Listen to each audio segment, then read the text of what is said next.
mga parikoy, luto tayo pancit canton. Grabe, gawin natin napakasarap mga parikoy. Siyempre madali lang to. Tapusin nyo ang video ito para makita nyo kung paano ko ginawa at pinasarap ang pancit canton. Lami ni kayo mga parikoy, subukan nyo, makaingong gajugag lami aoy. Grabe ang sarap nito mga parikoy.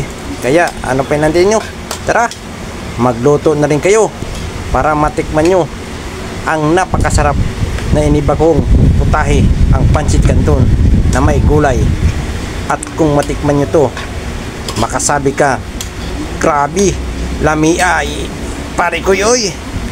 Tara mga parikoy, kubkub na ta. Tara kain mga parikoy.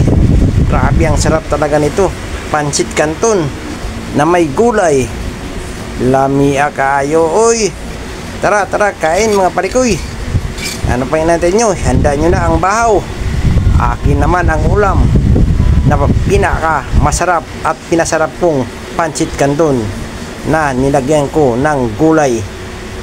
Pagkalamia oy parikoy. Tara kain mga parikoy, kain mga parikoy. Kain